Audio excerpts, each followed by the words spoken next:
अस्सलामुअलैकुम। आज मैं आप लोगों के साथ मक्खन से देसी घी बनाने की रेसिपी शेयर करने वाली हूँ।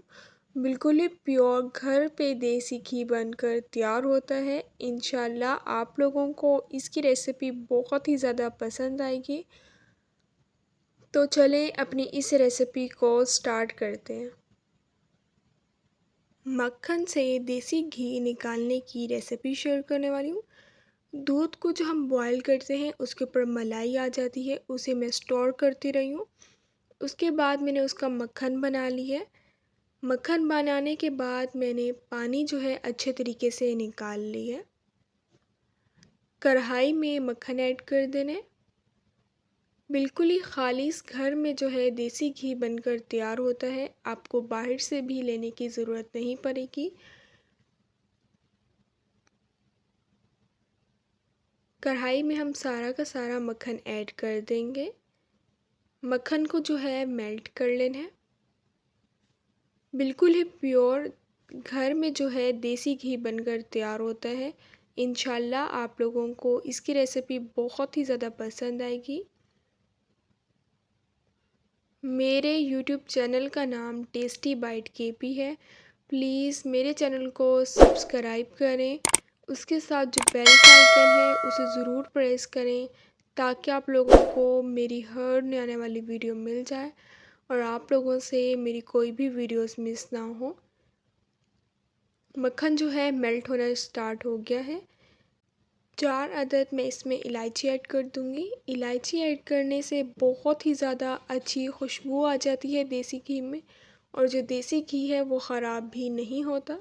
आपने इलायची पाउडर नहीं ऐड करना, इलायची ही ऐड करनी है। बहुत ही ज़्यादा अच्छी सी खुशबू आ जाती है इलायची ऐड करने से। 4 टीस्पून मैं इसमें गंदम का आटा ऐड कर दूंगी। थोड़ा थोड़ा आटा ऐड करके हमने साथ ही साथ चम्मच हिलाते रहना है ताकि गुठलियाँ ना बने। देसी घी जो है अब बनना स्टार्ट हो गया है। मलाई जो है वो अलहदा होती जा रही है और जो घी है वो अलहदा होता जा रहा है। देसी घी जो है काफ़ी सारी रेसिपीज़ में भी यूज़ होता है। आप देसी घी के पराठे भी बना सकते हैं। देसी घी के पराठे भी बहुत ही ज़्यादा मज़े के बनते हैं और देसी घी काफ़ी ज़्यादा रेसिपीज़ में भी यूज़ हो जाता है। देसी घी जो है हमारा बनकर तैयार हो गया है।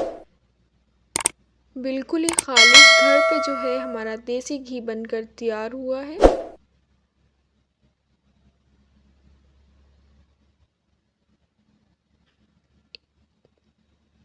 इसको जो है अब हम छान लेंगे ताकि मलाई जो है वो अलहदा हो जाए और हमारा जो देसी घी है वो अलहदा हो जाए।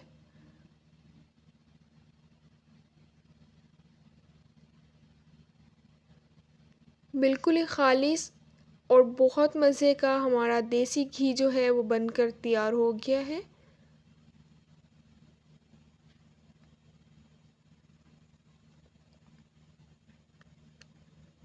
इसको जो है मैं एयर टाइट कंटेनर बॉक्स में मैं इसे स्टोर करके रख दूँगी।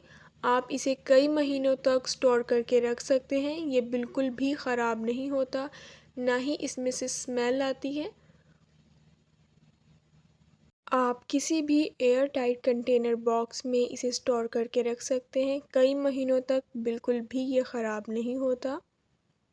अब मिलूँगी आप लोगों से अपनी नेक्स्ट वीडियो में, तब तक के लिए अल्लाह हाफ़िज़।